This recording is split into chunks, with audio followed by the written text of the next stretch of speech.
नमस्कार, स्वागत है आप सभी का। आपके साथ मैं हूं मेघना सचदेवा। आप देख रहे हैं वीके न्यूज। कोरोना महामारी के चलते न सिर्फ देश बल्कि पूरे विश्व में हाहाकार देखने को मिला, लेकिन चंद राजनीति करने वालों के चलते देश की छवि को इस आपदा की स्थिति में भी सियासत करने का मौका मिला। कई बार उन्हें मुंह की खानी पड़ी। इस बार भी कुछ ऐसा ही हुआ है। महामारी में सत्ता पक्ष को मात देने के लिए इस बार सांसों पर ही सियासत कर डाली गई। दरअसल एक बार फिर से ऑक्सीजन की कमी के मुद्दे को भुनाने का काम किया है विपक्ष ने। हालांकि ये मुद्दा संसद से उठा, जहां पर स्वास्थ्य मंत्री मनसुख मांडविया ने ऑक्सीजन की कमी से मौत न होने का जिक्र किया। उन्होंने ये जरूर जिक्र किया कि ऑक्सीजन की डिमांड कोरोना की दूसरी लहर में बढ़ गई थी, लेकिन ऑक्सीजन की कमी से मौत नहीं हुई। और ये हम नहीं बल्कि राज्यों से मिले आंकड़े बता रहे हैं, ये भी जिक्र किया। इसके बाद राजनीति गर्मा गई। ना ही दिल्ली ना ही महाराष्ट्र। और अब ताजी जानकारी तो ये तक है कि तमिलनाडु और छत्तीसगढ़ की सरकार ने भी मान लिया कि लोगों की जान ऑक्सीजन की कमी के चलते नहीं गई है। जैसे ये मुद्दा गरमाया तो हाथों हाथ बीजेपी की ओर से संबित पात्रा ने राहुल गांधी और केजरीवाल की नीयत पर सवाल उठाते हुए देश की छवि को धूमिल करने का आरोप मढ़ दिया।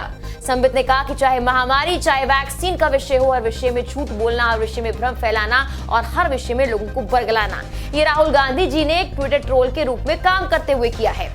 राज्यों से आई रिपोर्ट के आधार पर केंद्रीय मंत्री ने सदन में ये बात कही थी। केंद्र ने डेटा तैयार नहीं किया। राज्यों के आंकड़ों के आधार पर केंद्र ने सदन में जवाब दिया है। विपक्ष बेवजह इस मामले पर राजनीति कर रहा है। विपक्ष में संवेदनशीलता की भारी कमी है। फिर राहुल जी, आप इस प्रकार की राजनीति क्यों कर रहे हैं? मुझे बड़ा दुख होता है कि आपकी महाराष्ट्र की सरकार, आपकी छत्तीसगढ़ की सरकार जब ये खुद मान रही हैं कि यहां ऑक्सीजन की शॉर्टेज के कारण डेथ नहीं हुआ, आप ट्वीट करके पूरे देश में भ्रम फैला रहे हैं।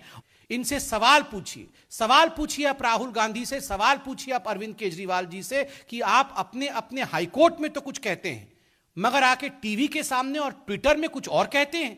आप इस प्रकार के झूठ के साथ क्यों आगे बढ़ रहे हैं, ये सवाल मीडिया उनसे पूछे।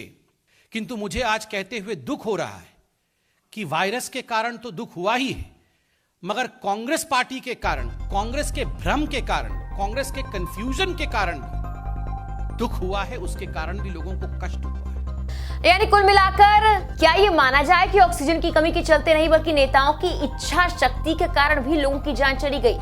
यही तो वजह है कि महाराष्ट्र सरकार हाईकोर्ट में ऑक्सीजन की कमी का कोई आंकड़ा नहीं देती। वहीं संजय राउत बार बार ऑक्सीजन की कमी का रोना रोते हैं। यही हाल केजरीवाल सरकार का भी है, जहां पर संजय सिंह ऑक्सीजन की कमी से मौत होने वाले मामले को तूल देते हैं, तो वहीं सिसोदिया ने मौत का कोई आंकड़ा केंद्र में नहीं दिया है।